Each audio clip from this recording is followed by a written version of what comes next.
From UFOs to ghost and psychic powers, history is riddled with unexplained events. You can turn back now and learn the stuff they don't want you to know.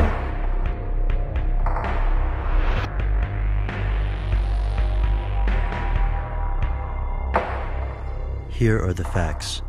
Nikola Tesla was born in 1856 in present-day Croatia. He spent his childhood fascinated by math and engineering. At the age of 24, he invented the induction motor. 4 years later, he traveled to New York to interview with his hero, Thomas Edison. This meeting did not go well, but Edison still hired Tesla. After a few months, Tesla resigned in disgust and left to work on his system of alternating current. 10 years later, Tesla passed away impoverished in a seedy New York hotel room. After he died, the US government confiscated his possessions. His notes were held by the Office of Alien Papers and eventually shipped to Yugoslavia. Or were they?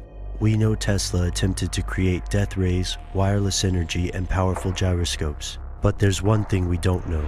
What was in those notes? Here's where it gets crazy. Thousands of people believe the US government suppressed Tesla's technology. Take the story of the Tesla oscillator, a small device that can allegedly simulate earthquakes. Consider also the death ray. In an interview with the New York Times, Tesla stated he'd invented a giant death beam that would end war because it was simply too easy for countries to destroy each other. But his strangest alleged invention was a worldwide free electricity system.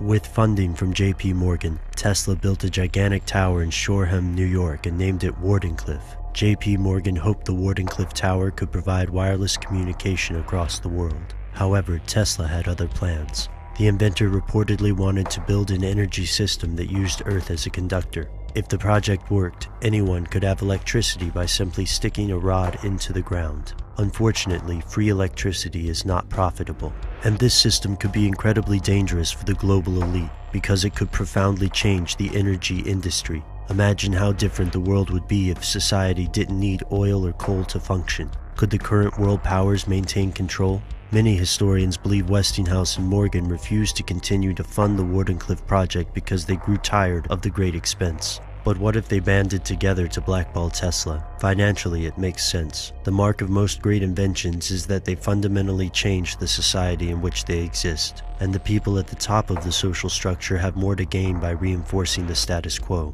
But Tesla's technology didn't necessarily disappear. Some theorists believe the government continues to use Tesla's research in places like the HAARP facility of Alaska. HAARP stands for High Frequency Active Auroral Research Program. Officially, this program investigates ionospheric phenomena, and the government claims it is purely for research. There's no way to know for sure what Tesla's notes contained, and if the US government really has used Tesla's designs, they've done a wonderful job hiding their tracks. Both skeptics and conspiracy theorists agree that the US government held Tesla's notes before eventually sending them back to Europe. But what happened in between? We may never know. We do know that the US has top-secret experimental compounds throughout the world, and the US has a history of secretly developing technology before revealing it to the public. Yet Nikola Tesla remains an enigma. He believed in extraterrestrials, wireless energy, and dozens of other things yet to be proven to mainstream science. His beliefs were ridiculed as often as they were applauded, and the beliefs of these conspiracy theorists are also often ridiculed. The story seems based on anecdotes and rumors. The operation at HAARP is classified, so we may never know what the scientists are doing. Yet we'll also never be able to know exactly what Tesla was up to either. As the rumors surrounding HAARP and Area 51 grow, conspiracy theorists ask, are these mysteries related? Did the government really return all of Tesla's notes? Or did these notes contain something they don't want you to know?